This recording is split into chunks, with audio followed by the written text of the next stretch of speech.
여러분 안녕하십니까? 동양일보TV 뉴스 브리핑 시작합니다.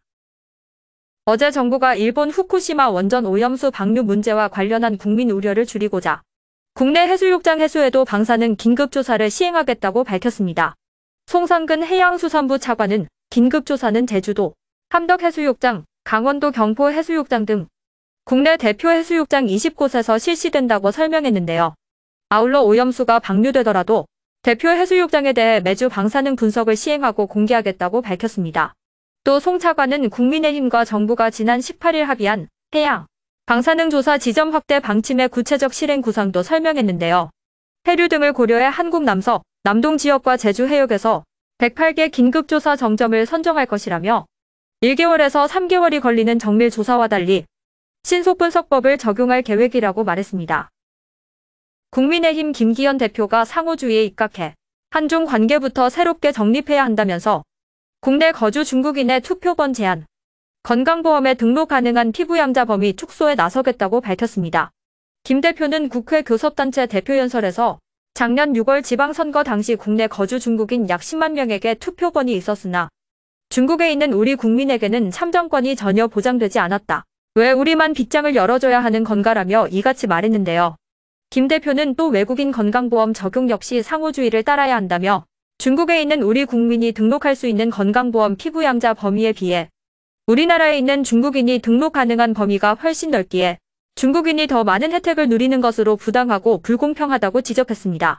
또 국민의 땀과 노력으로 만들어진 건강보험기금이 외국인 의료 쇼핑 자금으로 줄줄 새선 안 된다며 건강보험 먹튀, 건강보험 무임승차를 막겠다고 강조했는데요.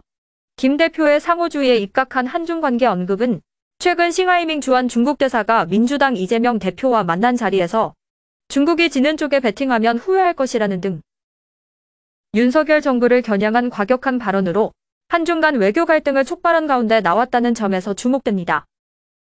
더불어민주당이 정기국회에 대비해 당 싱크탱크인 민주연구원과 소상공인의 권익을 보호하기 위한 을지로위원회가 선정한 민생입법을 우선 추진하기로 했습니다.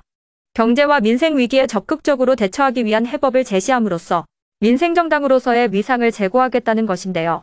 민주당은 어제 국회에서 민생위기 극복을 위한 38대 민생회복 정책 입법과제 제안서 전달식을 열었습니다. 제안서에는 이재명 대표가 신년 기자회견에서 민생회복 프로젝트 연속토론회를 제안한 뒤 민주연구원과 을지로위원회가 각 직능, 시민단체 등과 주최한 총 8차례 토론회에서 논의된 내용을 중심으로 선정한 정책 입법 제안이 담겨 있는데요. 과도한 채권 추심을 금지하는 내용 등의 가계부채 문제 해법, 전세 사기 근절 방안 등 부동산 문제 대책, 납품단 가연동제 안착 등 중소기업, 자영업자 지원 방안 등이 구체적 내용으로 들어가 있습니다.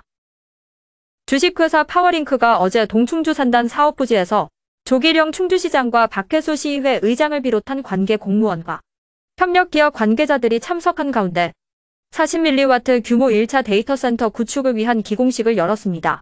총 2조 630억 원을 투자해 동충주 산단 23,345제곱미터 부지에 건축연 면적 42,496제곱미터와 수전 용량 최대 80mW 규모로 중부권 최대 규모의 데이터센터를 구축하게 되는데요. 조 시장은 이날 데이터센터 건립이 안정적으로 진행될 수 있도록 행정적 지원을 아끼지 않을 것이라고 밝혔고, 이종배 국회의원은 국가산업 발전에 큰 역할을 해줄 센터 건립이 성공적으로 이뤄질 수 있도록 물심양면으로 돕겠다고 강조했습니다. 데이터센터는 빅데이터 시대 핵심 인프라로 인공지능과 클라우드, 빅데이터, 사물인터넷 등 첨단 기술의 대용량 데이터를 관리하는 필수적 기반시설입니다. 희망의 메시지를 담은 수십 송이의 꽃이 여성 미술작가들의 손을 거쳐 아름답게 피어납니다. 충북 여성미술작가회는 다음 달 2일까지 충북문화관 숲속갤러리 정관에서 21회 충북 여성미술작가전 소금 꽃을 개최한다고 밝혔는데요. 참여 작가는 강인희, 곽혜진, 구명회, 권진희 등 32명입니다. 한국화, 서양화, 설치작품 등 모두 40여 점의 작품을 감상할 수 있는데요. 박병희 충북 여성미술작가 회장은 이번 전시는 자신이 삶의 주체가 돼 어려운 시기를 극복하고 희망의 빛으로 가자는 의미를 담았다며 관람객들에게 위로와 희망을 전할 수 있기를 기대한다고 말했습니다. 지금까지 동양일보TV 뉴스 브리핑이었습니다.